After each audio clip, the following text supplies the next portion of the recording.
Olá pessoal, resposta do Ministério da Defesa à indicação 965 de 2020. Vamos entender direitinho o que é isso? Essa indicação 965 de 2020 foi uma ação feita pelo deputado Vitor Hugo para sugerir medidas de alteração da Lei 13954 para corrigir as eventuais distorções criadas na aprovação da lei. Tá? Como é que funciona isso aí? Ele envia para o Poder Executivo uma espécie de uma sugestão para que o Poder Executivo crie um PL que possa alterar a lei que está com problemas. E por que o deputado não fez, então, logo de cara um PL? Porque ele não pode. Na verdade, até pode, mas esse projeto não vai adiante por força constitucional, como nós vamos ver aqui na Constituição da República. A gente vai lá no artigo 61, tá? Aí diz aqui a iniciativa das leis, tá? Parágrafo 1º, são de iniciativa privativa do Presidente da República. A linha F é tudo que envolve os militares. Pagamento, promoções, provimento de cargo, remuneração, etc, etc, etc. Tá? Então, se o deputado fizesse um projeto de lei, ele ia ser vetado. Tá? Então, por isso, a ferramenta que ele tem é fazer a indicação, tá? Que é essa espécie de sugestão que ele manda para lá. Em que consiste essa sugestão 965, propriamente dita? O texto original dela está aqui, clicando nesse link, que vai estar na descrição. Vai abrir esse documento aqui, que tem toda a justificação e os itens que ele pediu, que são todos 7 itens. Tá? Eu fiz, na época, 2 vídeos. Eu fiz o primeiro, tá? No dia 27 de agosto. Aí depois o pessoal até comentou algumas coisas. Eu fiz mais um vídeo para esclarecer algumas coisas, corrigir também algumas coisas que eu falei. Também vai ficar tudo na descrição e nos cards para quem quiser dar uma olhada. Tá? E agora tem a tramitação aqui dessa indicação. No dia 19 de agosto foi recebido pela Câmara dos Deputados um ofício com a resposta do Ministério da Defesa, que está aqui nesse link. A resposta é essa aqui. Na primeira página e na segunda página tem um ofício de encaminhamento, e a partir daqui da terceira página começa a resposta do Ministério da Defesa propriamente dita, que é o que a gente vai fazer uma leitura rápida aqui e analisar. Tá? Como é bem extenso, né, vai ficar um pouquinho longo isso aí, mas vamos fazer por partes. Vou deixar o índice na descrição para ficar fácil de localizar cada assunto. Vamos começar então? Bom, aqui no início eu vou fazer uma leitura rápida, né? Ao cumprimentá-lo, tal coisa, quer dizer, primeiro, com respeito ao assunto, cabe inicialmente realizar alguns comentários sobre as ideias legislativas propostas por meio da indicação. Aqui o número está errado, 695, é 965, tá?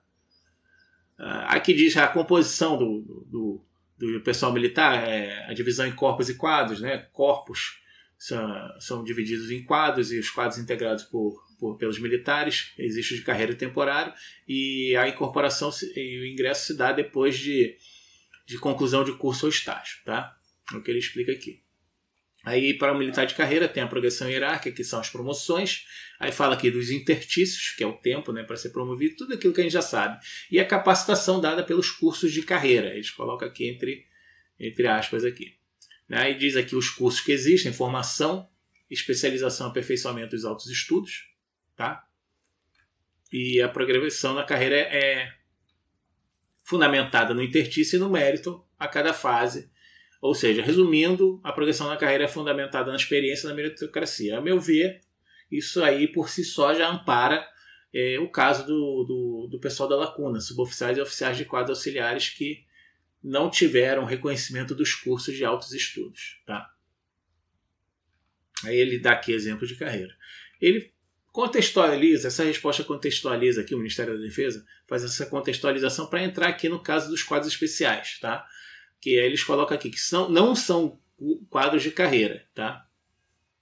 Eles gostam de enfatizar isso aí. Eu até queria que tivesse uma coisa melhorzinha por parte deles, mas eles se prendem muito nisso aí. Eles dizem que os integrantes entraram por serviço militar obrigatório, e existem casos aí que nem todos é essa situação, tá? E como marinheiros ou soldados antes da Constituição Federal de 1988, sem prestar concurso público. E aí que ele se prende mais ao quadro especial do EB para citar mais especificamente aqui o decreto e tal. Ele diz que a legislação da época permitia, né, que ele estabilizasse com 10 anos e aí o militar ficava como soldado ou cabo, geralmente como cabo, né, até o fim da carreira militar e ia para a reserva remunerada. E aí com o decreto do quadro especial, os militares passaram a ser promovidos a terceiro sargento depois de 15 anos de serviço, aqui no caso do EB, tá? E essa parte aqui eu acho muito interessante. Como não foram capacitados às funções de terceiro sargento, permanecem realizando as atividades próprias da graduação de cabo, mesmo após serem promovidos. Guardem isso. Situações semelhantes deram origem ao QESM e ao QESA, né, que é no caso da Marinha e da Aeronáutica, né, fala a mesma coisa, né, que não tem a necessidade de realizar curso e tal. E aí, depois que a Constituição de 88 vedou a estabilidade dos militares temporários, e aí não há mais ingresso nos quadros especiais. Essa parte aqui. Como não foram capacitados para as funções de terceiro sargento, permanecem realizando as atividades próprias da graduação de cabo, mesmo após serem promovidos. E aí, a pergunta que eu deixo aqui. Então, o terceiro sargento do quadro especial, ele não tira o comandante da guarda, ele tira o cabo da guarda. É isso mesmo que eu entendi? É isso mesmo que o Ministério da Defesa quis dizer? Bom, vamos prosseguir aqui a analisar item por item, que está aqui no número 3. Tá? Aí tem item por item da indicação 965, a gente vai analisar uma a uma. A seguir são apresentadas análises a cada uma das ideias legislativas apresentadas pelo deputado Vitor Hugo. Eu achei interessante que colocaram aqui, ó, ideias legislativas entre aspas. Eu achei isso aí meio... parece um pouco desrespeitoso. Parece que está querendo dizer que não são ideias legislativas de verdade, mas tudo bem. Vamos analisar item por item. O primeiro item aqui se refere aos cursos de altos estudos para o pessoal da Lacuna. Ele coloca aqui suboficiais da Marinha e da FAB de 2001 a 2019 e do Exército de 2001 a 2013. Botou 2013 porque considerou o Chacal, que depois foi classificado como altos estudos. Tá? Então vamos ver aqui o que o Ministério da Defesa respondeu. A realização de cursos pelo militar atende aos diversos planejamentos da carreira. Os cursos capacitam o militar à promoção de graduação a posto imediato e após realizá-los o militar deve permanecer no serviço ativo por no mínimo 3 anos antes de pedir demissão passar para a reserva remunerada, sem haver a necessidade de ressarcir a União com os gastos realizados com sua capacitação e aperfeiçoamento. Isso aqui já é uma informação errada, tá? Vamos ver aqui o que diz o Estatuto dos Militares. Tá? Estou aqui nele. Nós vamos lá no artigo 97, tá? Que fala da transferência para a reserva remunerada. Ele tem aqui no parágrafo 2º, que tem ele tinha uma redação, e essa redação foi atualizada pela Lei 3954. Na hipótese do militar haver realizado curso ou estágio de duração superior a 6 meses, custeado pela União, no exterior ou fora das instituições militares, sem que tenha decorrido 3 anos do seu término. Ou seja, aquela situação que eles colocaram lá como válida para qualquer curso de carreira, é válida só para cursos no exterior ou curso fora da instituição militar. Tá bom? Sobre isso aqui, nós temos aqui a portaria 4186, que é de dezembro de 2020, já foi publicada aqui em janeiro de 2021. Tá? Ela altera uma portaria de 2017. Tá? Eu fiz também vídeo sobre isso aqui. Foi em janeiro mesmo, eu fiz um vídeo. Ó, novas regras para indenização de cursos, fica de olho. E aí depois o pessoal comentou algumas coisas. Eu fiz uma análise mais detalhada. Tá? E corrigi algumas coisas, acrescentei alguns esclarecimentos. Tá? Que é até um vídeo maior. E aqui nós vemos aqui que essa portaria, que ela fala exatamente o que está na lei, porque a portaria está abaixo da lei, ela tem que obedecer o que está na lei. Essa portaria de 2021, ela estabelece uma nova redação para alguns artigos da portaria de 2017. Está aqui, ó. A portaria normativa tal de 2017 passa a vigorar com as seguintes alterações. Artigo 1º. Aí tem aqui algumas situações, como por exemplo, após o curso de formação, quando o militar passa para exercer algum cargo e tal.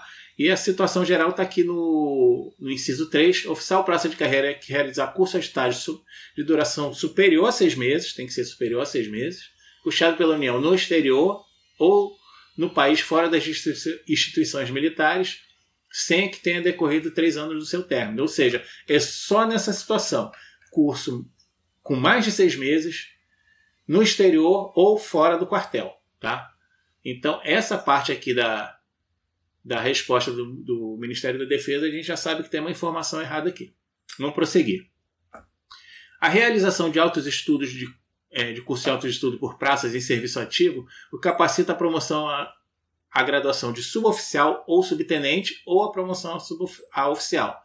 Para ser matriculado é necessário atender critérios definidos por cada força armada, como número de vaga, tal. Por esta razão, não há qualquer sentido a necessidade institucional de militares em fim de carreira realizarem cursos que os habilitem a uma promoção que não será realizada, e tampouco serem convocados militares da reserva para realizá-los. Bom, sobre essa situação aqui, é muito fácil ver que o pessoal que estava em fim de carreira ali em 2019, quando a FAB, por exemplo, criou o curso, o SEAG, toque de caixa, os militares que já tinham, inclusive, tempo para ir para a reserva, eles fizeram o curso e, entre aspas, meteram o pé, já foram para a reserva. Então, eles não cumpriram isso aí. Certo? Tampouco serem convocados os militares da reserva para realizá-los. Cabe lembrar que os militares podem ser reconvocados, né, em caso de necessidade, convocar militares da reserva. E a lei, por exemplo, na FAB, a lei 12.464, que é a lei de ensino da aeronáutica, ela, no seu artigo 1º, ela já ampara aqui os militares da reserva a fazerem cursos na paz e na guerra. Ou seja, existe a possibilidade, só que não existe, parece ser a boa vontade. Né? Eu tenho aqui, por exemplo, né, coisas que foram faladas por colegas. O que acontece isso aí, eles provocaram uma situação que foi uma grande quebra de isonomia, sabe? Um tratamento diferenciado, né? Os novatos agora têm um tratamento que outros mais antigos não tiveram, tá? E a gente já viu aqui que, já que o curso que é feito para promoção ao suboficial é um curso de altos estudos, por que eles não querem reconhecer os cursos que já existiam como altos estudos? Então isso tudo fica no ar, tá?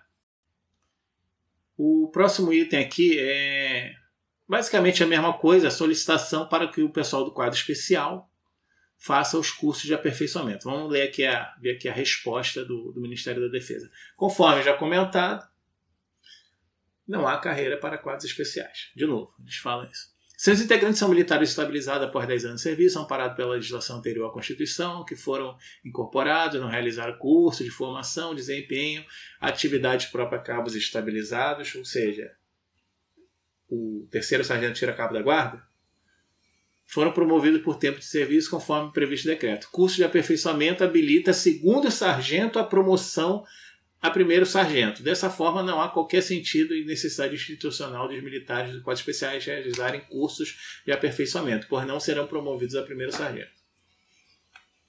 Essa é a resposta deles. Só que, mais uma vez aqui, chama atenção. Se o curso de aperfeiçoamento habilita o 2º sargento a promoção a 1º sargento, por que o antigo CAIS da FAB, que era feito como 1º sargento, não pode ser altos estudos? Ora, se ele era um curso para ser promovido de 2º a 1º sargento, não deveria fazer somente com 1º sargento, concorda? Agora a FAB parece que corrigiu isso. O curso é menor, tem menos conteúdo e é feito como 2º sargento, para ele ser promovido a 1º sargento. Depois ele vai fazer outros cursos. Mas antes ele fazia um curso gigante, já como 1º sargento, para ser promovido a 1º sargento. E na Marinha, que eles fazem o curso como 3º sargento. Por que então fazem tão antecipadamente? Então são coisas que respondem, mas não respondem muito. Então fica no ar toda essa resposta aí. Bom, próximo item aqui, garantir que os cursos de formação de graduados da Marinha e da FAB sejam consideradas como tecnólogo, tá? Nível superior, como já acontece no EMB. Tá? A resposta é: esta decisão cabe aos comandantes das forças, Tá? E, entretanto, a Marinha e a Aeronáutica, ao longo da carreira, alguns graduados selecionados ao longo de suas carreiras realizam cursos que, somados aos conhecimentos e à carga horária dos cursos de formação, os qualificam como tecnólogos. Tá? Bom, realmente, ali no primeiro parágrafo ali da resposta, falta ação da FAB e da Marinha. Tá? Eu acho que deveriam fazer isso aí, porque no Exército eles fazem o curso de formação a sargento, é um curso superior de tecnólogo, e o Chacal, aquele que eles fazem para ir oficial, é um curso de pós-graduação. Tá? Eles falaram aqui de uma situação de curso que é considerado tecnólogo e tal. Eu não sei exatamente do que eles estão falando. Me disseram que talvez seja na FAB, por exemplo, em relação ao CEFOI. Talvez a Marinha tenha alguma coisa parecida, mas eu não sei dizer. Mas realmente é uma coisa que poderiam fazer para melhorar a situação do pessoal, para eles terem também o reconhecimento como capacitação acadêmica. Né? O próximo assunto aqui é referente a pensionistas, que ele solicita o pagamento da VPNI no líquido, né, em vez de no bruto. Tá? Isso aqui é um assunto que foi falado lá na época do PL, eu até fiz um vídeo aqui, isso aqui de outubro de 2019, porque o texto original do PL ele trazia a VPNI, né, e simplesmente falava que ia instituir a VPNI, mas não definia que era em cima da remuneração, proventos ou pensão bruta. Aí eles acrescentaram a palavra bruto, brutos, bruta, lá para... E aí, quem sabia que assim, na prática, não ia pagar para ninguém, porque a lei não causou redução do bruto, tá? Só do líquido por causa dos descontos. Tá? Vamos ver aqui o que eles respondem.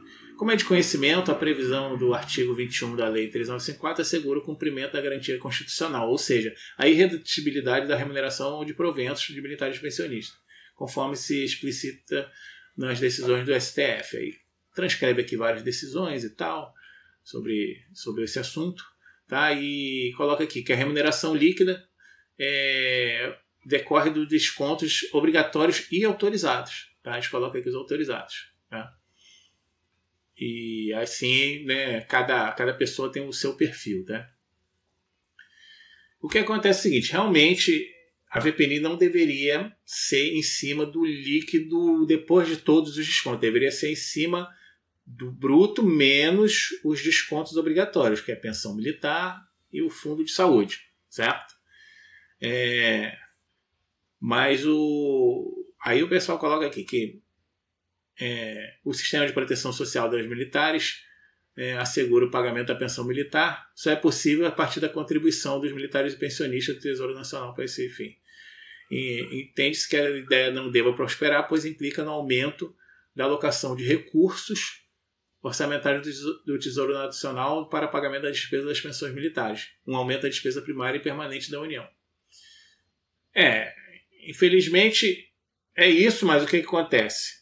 Na verdade é uma resposta assim meio blá blá blá, e no fim das contas diz que pensionistas vão continuar bancando alguns aumentos que ocorreram. Tá? Infelizmente foi isso que eles responderam. Esse próximo item é realizar alterações normativas no que se refere aos dependentes da militares e o acesso ao atendimento médico. A nova classificação de dependentes passa a vigorar somente a partir da que adquira a condição a partir de 16 de dezembro, que é a data da Lei 13954, para que se evite a interrupção de tratamentos médicos, bem como se evite prejuízo à saúde da família militar, em função do desenquadramento. O que acontece? A Lei 13954 ela alterou o rol de dependentes e assim, com essa nova listagem de dependente, alguns não podem fazer parte do fundo de saúde. Tá? Mas o que acontece? É a resposta do Ministério da Defesa, salvo engano, eu achei engraçado eles colocarem salvo engano, é como se eles não tivessem certeza da própria lei que eles estão defendendo, mas tudo bem. Salvo engano, a ideia legislativa proposta é atendida no texto do artigo 23 da Lei 13954. Eles transcreveram aqui. Porque realmente eles fizeram essa regra de transição aqui, nesse caso, dizendo que aqueles que já estavam habilitados ou que estavam em processo de habilitação permaneceriam. Tá? E a partir de então, os próximos já ficariam na próxima regra, os próximos enquadramentos. Tá? Então isso aí a gente só tem que ficar sempre de olho para ver se estão cumprindo corretamente. Tá? E também não podemos confundir com outras situações, que tem acórdão disso, acórdão de não sei o que lá e tal, novas interpretações, são outras situações não advindas da Lei 3954 que está causando algumas retiradas, tá? do sistema de saúde. Tá? Aqui, ó, garantir às praças que realizem o QCO do EB e equivalente nas demais forças o direito de somar o adicional de disponibilidade do novo posto com o que ele tinha na graduação antes do concurso. Aí o que o Ministério da Defesa responde? Ele primeiro faz aqui a tipificação do adicional de disponibilidade, tá? Faz a transcrição aqui e prossegue aqui com a resposta. Essa ideia de somar um adicional de disponibilidade, eu acho que surgiu principalmente do caso que ocorre com o pessoal do QOEA, que é o pessoal que faz a OFF na FAB. Tá? Alguns fazem como primeiro sargento, tá? E aí eles levam 20% adicional de disponibilidade e ficam com esses 20%. Enquanto aqueles que fazem como sub, eles ficam com os 32%. Então o que eles queriam? Chegar capitão, cujo percentual é 12%, queria somar 12 com 20 e chegar aos 32%. Tá? Eu, na verdade, acho que para casos assim, parecidos com esse, a solução poderia ser outra. Vamos prosseguir aqui na resposta do Ministério da Defesa. Assim, durante a sua carreira no serviço ativo, após atender o tempo de serviço e aos requisitos da promoção, incluído conclusão de curso de carreira previsto, que no caso é a OFF, na Marinha tem um similar, a praça promovida oficial ela permanece com o maior percentual do adicional de compensação por disponibilidade militar adquirido com praça. Tá? Aí aqueles exemplificam o Exército, né? O subtenente permanece com os 32%, em vez de ficar com os 5%, que é o previsto para tenente. Tá? A promoção se deu durante a carreira do militar no serviço ativo, como prevê a lei. O militar permaneceu com o maior percentual adquirido na carreira, tá? Que é o que está aqui na descrição que eles colocaram. Tá? Eu penso assim, que para esses casos deveria estabelecer que seria o percentual de 32%, ou tem ali um escalonamento para esses casos de oficiais que são ditos como auxiliares. Porque no Exército, como ele mostrou aqui, eles só fazem o curso para o QAO como subtenente. Então dá tudo certinho para eles, porque chega subtenente, adquire os 32, faz o chacal, né, e vai para o QAO, certo? Então leva os 32%. No caso da Marinha e da FAB é um pouco diferente. Na Marinha eles podem fazer o concurso como 2S, em algumas situações até como 3S, tá? Então eles vão levar um percentual menor, e na FAB eles podem fazer como um S. Agora que parece que está trocando isso aí, tá? Então eles vão levar 20%, até menos, e vão ficar com isso aí. Eles deveriam colocar lá que o oficial dos quadros Alfa-Alfa, que é o auxiliar da Armada, a AFN, que é o auxiliar do fuzileiro naval, o próprio QAO e o QOEA, que é o pessoal que faz a OFF na FAB, teria ali um percentual de 32%, já como quando fosse promovido oficial, ou mesmo que tivesse um escalonamento ali, por exemplo, 26%, 29%, 32% quando chegasse a capitão, alguma coisa assim, nesse sentido, para que ficasse tudo certinho. Né? Nos moldes que foi feito por QEP. O QEP tem um percentual para o 3S que é diferente do 3S de carreira de escola, e o 2S do quadro especial também tem um percentual diferenciado em relação ao 2S de outras carreiras. Tá? Agora, focando um pouco no QCO, tá? Que foi citado na solicitação, tá? Porque a solicitação falou em QCO. O praça do Exército citada na ideia legislativa apresentada pelo parlamentar faz um novo concurso público para ingressar em uma nova carreira em um novo quadro, o QCO, que tem outra carreira, próprio exclusivo de oficiais, distinta das carreiras que os militares iniciam como praça. Para que essa mudança seja efetivada de seu quadro original para QCO, é necessário que o praça seja licenciado do serviço ativo e deixe sua carreira original de praça, por ter sido aprovado em um novo concurso público, e realizará um novo curso de formação que habilitará o ex-praça, agora aluno, às funções de atividade oficial subalterno no novo cargo, como integrante da nova carreira. Assim, fará ajuste ao adicional da nova carreira como oficial. Ou seja, houve uma mudança, ele é como se ele tivesse saído e entrado de novo. Essa situação não encontra amparo na lei, como tampouco na ideia legislativa sugerida. Realmente, essa resposta faz sentido. Né? Se for o caso de amparar também esses quadros, por exemplo, o QCO é equivalente nas outras forças, se eu não me engano, é o CEFOI da FAB, tem o QT da Marinha, aí teria que haver uma outra disposição ali na lei para amparar essa situação. Poderia haver, caso o candidato tivesse uma carreira, ele tal, alguma coisa nesse sentido. Beleza? Bom, a última sugestão feita na indicação 965 é sobre a cumulatividade da disponibilidade com tempo de serviço, né? Então vamos ver aqui a resposta dada pelo Ministério da Defesa. Como é de conhecimento, o entendimento do STF é que não há direito adquirido ao regime jurídico funcional, sendo, no entanto, assegurada a redutibilidade da remuneração ou de proventos dos militares e pensionistas, conforme depende do RE tal, já citado. Ademais, a proposta de suprimir a vedação da cumulatividade do adicional de compensação implicará em reajuste, né, e consequente aumento da despesa primária, e que é vedado pela LC 173, que é devido à pandemia. Tá? Aí tem a transcrição aqui dessa lei. E aqui já é o final. Bom, eles se prenderam aqui sempre aquele tal do regime jurídico, né, de não há direito adquirido a regime jurídico, e também estão colocando aqui a situação da pandemia. Bom, em primeiro lugar, assim, o que argumenta que não falta, né? Em primeiro lugar, é bom esclarecer que essa ideia legislativa ela não pretende dizer que há um erro da interpretação da lei ou da aplicação da lei, alguma coisa parecida. Na verdade, o erro está na concepção da lei. Tá? E aí a proposta é de haver uma mudança. A concepção da lei está errada por quê? Porque o adicional de tempo de serviço ele é um direito adquirido, independente do regime jurídico, não é questão de regime jurídico, tá? É uma parcela remuneratória que já estava adquirida, já estava incorporada ao patrimônio militar, né? Representa também um ato jurídico perfeito, tá? E a vedação dessa cumulatividade, ela equivale a conceder um reajuste diferenciado. Nós vamos exemplificar aqui, tá? Vamos pegar aqui, por exemplo, o caso exemplo de praça, tá? Digamos que o praça tenha entrado lá nos anos 70, tenha sido promovida suboficial, ali da Marinha, da Aeronáutica, por exemplo, tenha sido promovida suboficial, ali pelo início dos anos 90, tal. Depois foi para a reserva como sub, não sei o quê. Ele, digamos que ele tenha acumulado 29% de tempo de serviço lá na medida provisória de 2001, tá? 2215 de 2001. Quando veio a Lei 13954, ele recebeu o quê? 32% de disponibilidade, só que tiraram os 29% dele. Ou seja, o saldo dele foi de ter 3% a mais.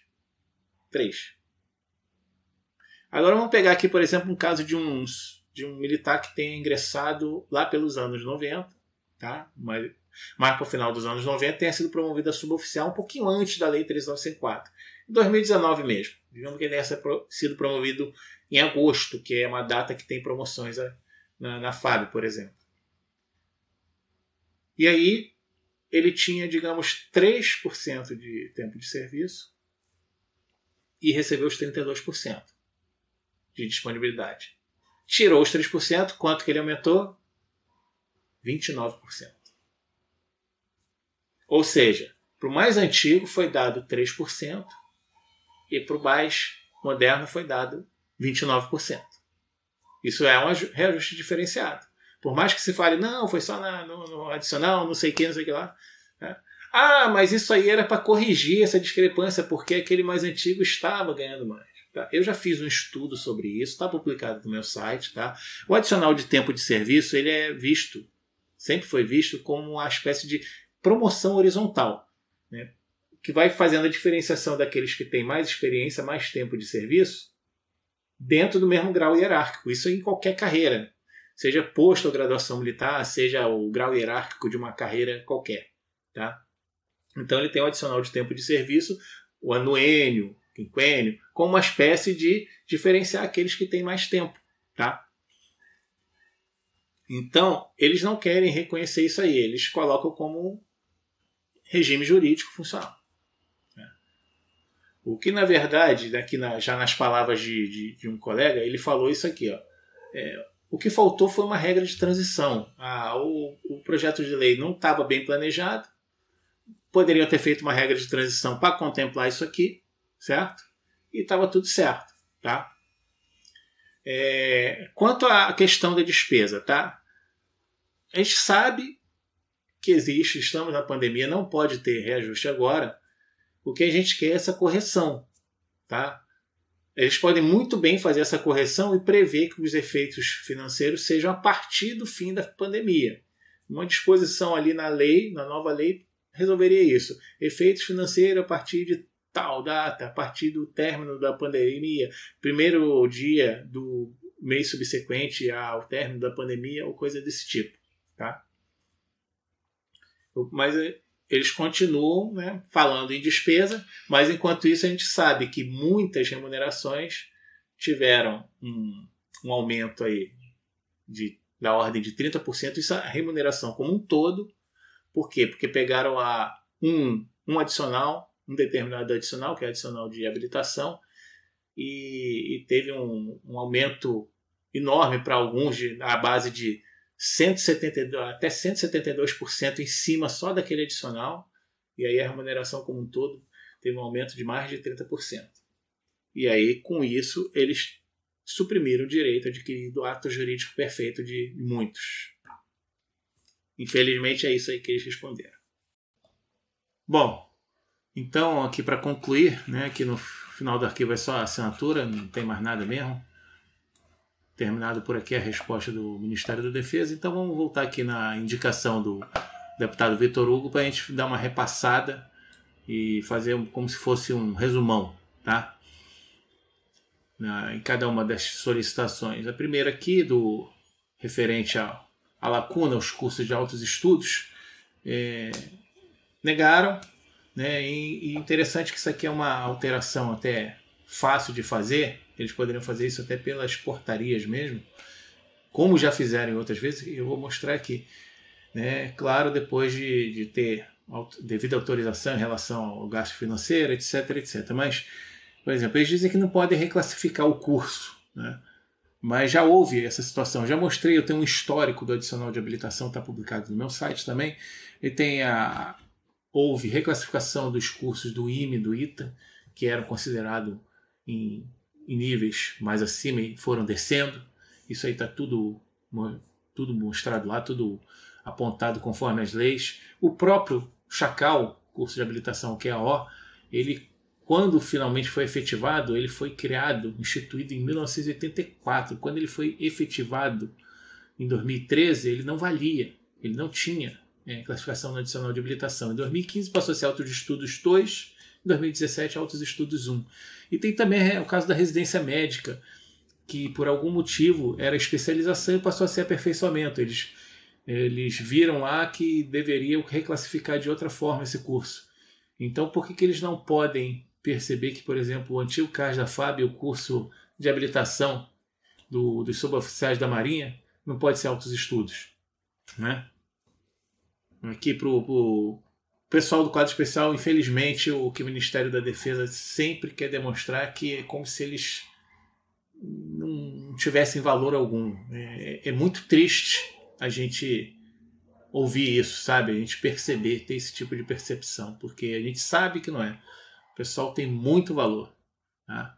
Tem muita meritocracia aí, mais meritocracia que muitos aí, tá?